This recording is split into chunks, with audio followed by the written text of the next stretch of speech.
Então, a gente vê uma lesão bem volumosa, com impregnação heterogênea pelo contraste, lesão bem grande aí, pegando a porção parietal e mesial do cérebro do paciente, lesão bem grande. Quando a gente vê essa lesão em múltiplas perspectivas, né? Aqui em cima eu tenho sequências ponderadas uma sequência ponderada em T1, né? Sagital, coronal e axial. E nas sequências ponderadas em T2, a gente dá para ter uma noção melhor da lesão. Chama especial atenção para essa coluna do meio aqui. Essa segunda linha, segunda coluna. Uma sequência de Fleh, onde a gente vê a dimensão da lesão. Uma lesão centrada no corpo caloso, com comprometimento importante do esplênio do corpo caloso, inclusive projeção para dentro do ventrículo. Então, é uma lesão intraventricular, mas assim, pela projeção, mas é um glioma, né? Uma lesão intraxial bem volumosa. Caso muito desafiador, e quando vi nesse paciente, a sugestão inicial de que seria uma lesão inoperável. Mas é um garoto jovem, 29 anos. Bem, aqui que entra a importância da tractografia. Fizemos uma tractografia. Qual é o trato mais importante para a gente lidar nesse caso, por exemplo? É o córtex espinhal. Eu quero saber onde é que está o trato córtex espinhal. Nessa maçaroca aqui, para onde é que ele foi.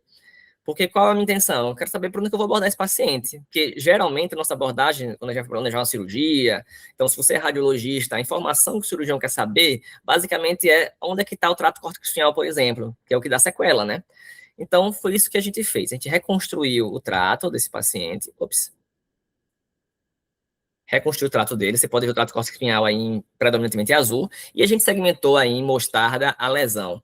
Veja que ele, de certa forma, infiltra o trato córtex espinhal, mas predominantemente ele rechaça o trato córtex espinhal para lateral.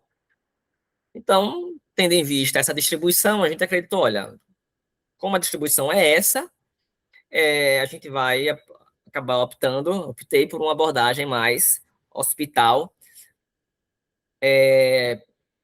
favorecendo a abordagem medial, posteromedial, né? Eu sabia que o trato cortical estava para lateral. Então, qualquer abordagem minha que tivesse uma tendência lateral seria lesiva ao paciente. Essas aqui são as imagens pós-operatórias, onde a gente faz um paralelo com as imagens pré. Então, acima são as imagens pós-operatórias e abaixo as imagens pré-operatórias, onde a gente vê uma ressecção radical da lesão, justamente naquela linha, né, de remover a porção mesial com a abordagem predominante posterior. A gente entrou por uma craniotomia posterior aqui, parietal, porção mais posterior do parietal. Então, você veja que na sagital aqui, primeira linha, segunda coluna, você vê mais ou menos a projeção da abordagem, né, que é a estratégia que a gente tomou. E aí a gente conseguiu remover toda a lesão mesial e também porção do corpo caloso. E esse paciente ele não teve nenhum déficit adicional. Ele já estava em parético, permaneceu em parético. Ou seja, não adicionei nada de morbidade nesse paciente. E apesar de não adicionar nada de morbidade, consegui uma abordagem, uma ressecção radical, completa. Esse caso, a histologia dele veio como GBM, só que esse paciente está vivo até hoje, sem recidiva, né? Então, assim, a gente vê que um dos principais fatores prognósticos aí dos pacientes com glioblastoma é ressecção radical, né? A doença é terrível, mas eventualmente a gente consegue ressecção radical, fica com a esperança aí de o paciente manter um bom tempo de sobrevida livre de doença, que foi o que aconteceu com esse caso aí. Então, assim, é um exemplo de como a tractografia traz benefícios para o nosso paciente. E eu sempre falo, sempre que eu falo e me comunico sobre tractografia, eu falo que o papel da tractografia nas doenças neurológicas, digamos assim, que é uma potencialidade, a gente se entender como é que, por exemplo, a inferência dele, o prognóstico dele em doenças desmielinizantes, por exemplo, isso ainda é uma barreira, isso não está bem estabelecido ainda. Como é que, por exemplo, uma tractografia vai ajudar numa doença desmielinizante, nas doenças inflamatórias cerebrais. No entanto, para os radiologistas, eu sempre falo assim, olha, a tractografia, quando é interessante a gente aprender a se comunicar com o cirurgião. Porque o que eu percebo na prática é que muitas vezes o cirurgião não sabe o que perguntar e o radiologista acaba não sabendo o que responder. Então, assim, os dois detêm conhecimento, mas acaba que não se comunicam. E aí, eu sempre tento falar nessa explanação, tentar uniformizar a linguagem. Eu falo, neurocirurgião, é o seguinte, o que você quer saber é a distribuição da fibra, para onde a fibra vai. E entender o que você quer saber também é importante para a gente perceber e entender e trabalhar com as limitações da tractografia. Vamos falar agora um pouco sobre a física da coisa, como é que ela funciona, por que a tractografia funciona. Primeiro que a tractografia ela se baseia numa sequência da ressonância, uma especialização da ressonância chamada difusão, né? A difusão é aquela modalidade de ressonância que consegue quantificar o movimento browniano médio da água em um dado voxel, né? Em uma dada unidade de volume. Então, a partícula ela fica no espaço imóvel, né? Ela está se movimentando, está se movimentando. Então, a gente tem uma distribuição possível. Essa molécula de água ela pode ter uma difusão mais livre, seja uma difusão mais ampla ou uma difusão mais restrita. Por exemplo, em situações de viscosidade maior, o movimento browniano da água ele fica um pouco mais restrito. Então, assim, veja só, uma difusão livre em um ambiente de baixa viscosidade, ele vai ter uma ampla distribuição. Já se mesmo tendo a difusão livre, mas com alta viscosidade, eu vou ter uma mobilização mais restrita. Agora, se eu tiver uma barreira física, nesse terceiro exemplo, terceiro gráfico, é uma barreira física. Então, olha, o movimento browniano vai acontecer, mas vai ter um local onde ele vai parar. Então, o que é DTI? O Diffusion Tensor Image, ou imagem em tensores de difusão. O axônio, ele é um tubo. Então, naturalmente, a molécula de água que está dentro do axônio, ela vai ter uma restrição à difusão em direções específicas, precisamente a parede do axônio.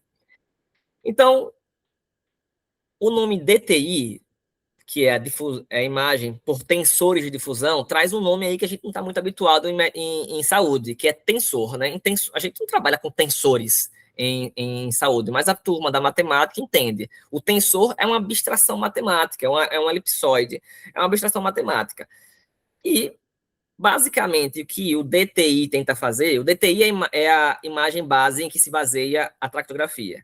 O que o DTI tenta representar, o tensor do DTI tenta representar é justamente a distribuição predominante da molécula de água naquele dado espaço, naquele cubinho ali de espaço, a unidade de espaço que a gente está trabalhando, chamada de voxel.